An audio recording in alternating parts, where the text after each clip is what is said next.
영화터는 기자입니다. 지난 시간 그리고 그 지난 시간 연이어 OTT 플랫폼 콘텐츠를 소개해드렸습니다. 넷플릭스 정의 그리고 디즈니 플러스의 카지노, 물론 두 편 모두 이 시간을 통해 좋은 평가를 낸 작품들은 아닙니다.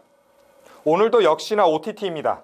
지난 15일 마블의 신작 앤트맨과 아스프 퀀텀 매니아가 공개가 됐는데 이 영상을 녹화하는 현재는 2월 13일입니다.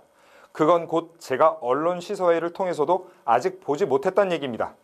그래서 OTT 플랫폼에 올라온 새 영화 한 편을 소개해 드리려고 합니다. 이렇게 설명하니 꽝 대신 닭이냐란 말씀을 하실 수도 있겠습니다만 그런데 절대 아닙니다. 참고로 지난 두 번의 시간에선 제가 혹평을 했었습니다. 그런데 이번에는 반대입니다. 제 취향이 아주 강하게 들어갔지만 그럼에도 불구하고 정말 살떨리게 재미있게 보실 수 있으실 겁니다. 시작하겠습니다. 넷플릭스 영화 스마트폰을 떨어뜨렸을 뿐인데 입니다. 제목이 정말 깁니다. 동명의 일본 소설이 원작인 영화입니다. 그리고 동명의 일본 영화가 먼저 제작이 돼 개봉을 했었습니다. 국내에서는 2019년 4월 4일 개봉을 했었습니다. 넷플릭스에도 올라와 있으니 비교해 보시는 것도 흥미로울 것입니다. 영화는 정말 간결합니다. 주인공 여자가 제목 그대로 스마트폰을 떨어뜨렸을 뿐입니다. 그리고 그걸 어떤 남자가 주었습니다. 그럼 서로 연락을 주고받아서 돌려주고 돌려받고 그럼 될 텐데요. 근데 그러면 영화가 성립이 안 되겠죠. 이 얘기의 흥미로운 시작은 그 핸드폰을 주운 남자가 누구냐 그것부터입니다. 만약에 영화를 보지 못했거나 혹은 소설 그리고 일본 원작도 보지 않으셨다. 그런 분들은 이 영상을 꺼주십시오. 지금부터는 어쩔 수 없이 스포일러가 아주 조금, 진짜 조금 노출될 수밖에 없습니다. 원작에선 택시 안에 스마트폰을 두고 누군가의 스마트폰을 주운 남성이 스마트폰 주인의 여자친구를 마음에 품게 되면서 벌어지는 범죄 상황을 그렸습니다. 한국 버전은 당연히 조금, 아주 약간 다릅니다. 일본 버전은 사실상 이유가 있습니다. 조금 전 설명드린 바와 있는 스마트폰을 주운 남자가 원래 스마트폰 주인의 여자친구를 마음에 품게 되면서 필연적으로 벌어지는 얘기입니다. 좀 억지스러울 수도 있지만 납득이 안 되는 포인트도 없습니다. 그런데 한국 버전은 뭐랄까요? 제 느낌을 말씀드리면 이렇습니다. 일본 버전 영화 그리고 원작 소설을 전혀 보지도 읽지도 않았지만 상당히 소름 끼치고 섬뜩했습니다. 그 이유가 없기 때문입니다. 등장하는 주인물 두 명은 천우희가 연기한 남희 그리고 임시완이 연기한 준영입니다. 준영은 우연히 남희가 떨어뜨린 스마트폰을 주었습니다. 그리고 그의 모든 것을 손아귀에 넣습니다. 단 3일 만에. 이 과정이 너무도 현실적이고 또 리얼하게 그려집니다. 이게 왜 현실적이냐? 지금도 충분히 일어나고 있는 피싱 범죄 또는 스마트폰 스파이 앱, 바이러스 문제 등 이런 점이 너무도 세밀하게 그려집니다. 보고 있으면 실제로 저게 다 가능할 것 같고 못될 것도 없다 라고 느껴질 정도입니다. 사실 이 영화는 그 점을 노린 것입니다. 스마트폰 하나만 있으면 안 되는 게 없는 세상이 지금입니다. 도대체 안 되는 게 뭐가 있나요? 한번 말씀해 보시죠. 없을 겁니다.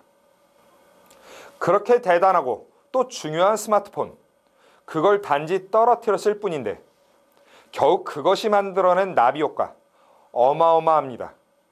주인공 나미의 일상 자체가 하나하나 파괴됩니다. 급기야 가장 마지막에는 당연히 목숨까지 위협받게 됩니다. 그럼 남은 이유는 하나입니다. 도대체 왜? 왜? 임시완이 연기한 극중 준영이 나쁜 짓을 하는 인물입니다. 이 정도는 스포일러도 아니니 밝히겠습니다. 그럼 준영은 도대체 왜 그랬을까요? 왜? 그 이유는 앞서 제가 밝힌 내용, 이유가 없다. 그리고 모든 것을 다 할 수 있는 현대인의 가장 중요한 물건이란 점, 이 두 가지로 귀결될 듯합니다. 더 언급해드리면 그냥 제가 이 영화를 소개해드리는 것이 되니 여기서 참겠습니다. 마지막으로 영화를 보시면서 재미가 있으시다면 그 어떤 것보다 임시완에게 놀라실 겁니다. 아이돌 그룹 멤버로 출발한 임시완은 충무로의 대표 연기돌입니다. 작년 여름 개봉한 비상선언에서 빌런에 가까운 캐릭터를 연기한 바 있습니다. 이번 영화의 모습을 보시면 작년 비상선언 속 모습은 예행연습이었구나 느끼실 겁니다. 참고로 제가 본 임시완의 극중 연기 평가를 말씀드리면 이렇습니다. 대한민국 상업영화에 등장하는 모든 빌런들의 악행을 유치원 재롱잔치로 만들어버립니다. 그만큼 끔찍하고 나쁜 짓을 하는 것도 있지만 진짜 포인트는 임시완에게 있습니다. 고요하게 수면 아래에서 잔잔하게 흐르는 시냇물 같은 임시완의 악행. 진짜 섬뜩하다 못해 혐오스러울 것입니다. 영화 터는 기자, 오늘은 바로 어제 17일 공개된 넷플릭스 영화 스마트폰을 떨어뜨렸을 뿐인데입니다. 어떤 특정 영화를 비교 대상으로 거론하는 것은 무리가 있을 듯합니다. 하지만 그럼에도 말씀을 드리고 싶습니다. 꽤 오래전 언론 시사회에서 본 나홍진 감독의 추격자의 긴장감과 비슷한 수준이었습니다. 사실 이 정도의 체감은 저 스스로가 기대감을 거의 갖지 않고 받기에 그랬을 수도 있습니다. 전 왜인지 모르겠고 이유도 설명이 안 되지만 포스터만 보고 이 영화 명랑 수사 범죄 장르로 생각했었습니다. 그런데 실제로 본 느낌은 비교 대상이 없을 정도로 끔찍했습니다. 흡사 이걸 범죄 교본으로 삼아도 무리가 없지 않을까 싶을 정도로 섬뜩했습니다. 그래서 제가 본 스마트폰을 떨어뜨렸을 뿐인데의 별점 별 5개 만점에 별 4개입니다. 영화 마지막 임시완의 눈빛과 그의 입에서 나오는 대사에 귀를 기울여봐 주십시오. 이제 임시완에게 아이돌 출신이란 꼬리표는 무의미를 넘어 무례함이 될 듯합니다. 다음 시간에 더 재미있고 흥미로운 영화로 찾아뵙겠습니다.